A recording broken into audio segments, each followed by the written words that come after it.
everyone, James here from JVC Paints. Welcome back to the channel. We've got some ancients for you guys today. We're looking at Hannibal's African veterans from Agema Miniatures. This box contains 21 guys. It's got everything but the bases. I'm just going to flip it over so here you can see the reverse here. It's got a little thing here about the Punic Wars and how else you can use these guys. You can use them as the successor phalanxes and things like that. So they're suggesting some other uses. But what I'm going to do is, I've done most of this, but I've left the sprue, so this is kind of a so-so unboxing, I guess you could say. I'm going to show you guys the sprue, I'm going to show you them made up, I'm going to show you them primed, and I'm going to show you the whole finished enchilada at the very end. Here's the sprue you get in the box. You get 7 of these.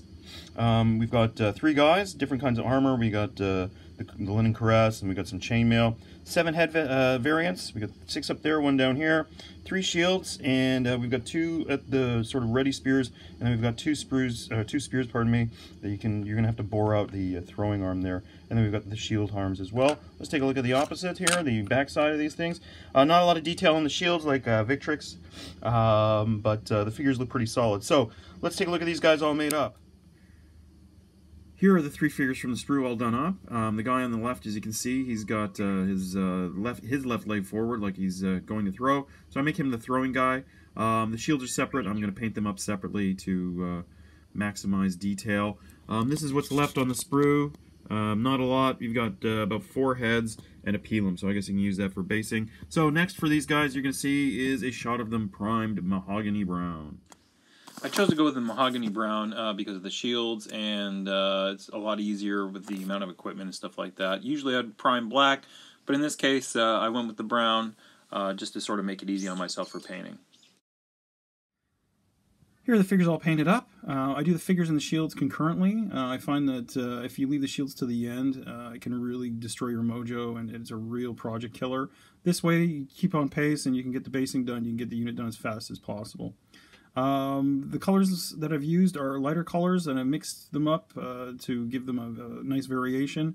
According to the research that I've done on the internet and a couple books that I have, Carthaginian tunics, was whatever they were decided to wear, I guess whatever they were comfortable with. So yeah, they painted up pretty well. Each of them has probably about 6 colors tops.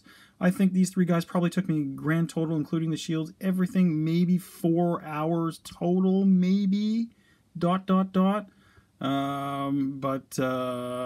it was spread out over a couple of days. Let's take a look at the back. Here are the back of the figures. So this is what I'll be seeing when I'm playing. I can already see a couple places I've got to do some touch-ups. So if you spot them, you can put them in the comments below. With the shields, I mentioned before that the shields from Victrix are a lot more detailed. These don't have as much detail on the back of the shield. So what I did endeavor to do is put a wood pattern on the back just to make it a little bit more interesting, give the figures a little bit more depth.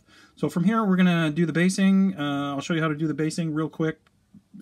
Minor tutorial with that with some photos, and then we're going to take a look at the entire unit all done and dusted. Apologies everyone, I'm a dirty liar. I didn't take any photos during the basing. This is just sort of a mock-up to see how I could get them all to fit on their stands. But basically I went around the rims with epoxy putty, sanded it, and then I painted it sort of a light brown that I thought would be good for the Mediterranean. Here are the 3 figures that I've been using as an example. I did go around the bottoms, as I said, with epoxy putty, put the sand on there, painted them up, and I put a little bit of static grass on there just to give a bit of vegetation, depending on, they would be somewhere around the coast in the Mediterranean, I imagine. Here's the complete unit, all 21 guys. I went with 3 guys per base. It can get a bit tricky lining them up, getting them all organized in rank and file when you got guys sort of like at the ready, and then with the guys who are throwing the spears, but they turn out pretty well. Pro tip, if you painted some shields, if you're doing it freehand, you can always put the crappier shields in the back row. They won't be so obvious. I tried to put the better ones in the front on the stand. So that's it for me, guys. It was a pretty good unit to paint up. I'm glad that I got them done. My Carthaginian army, my ancient projects are taking off now, which is really, really good. Bit of a waffle here.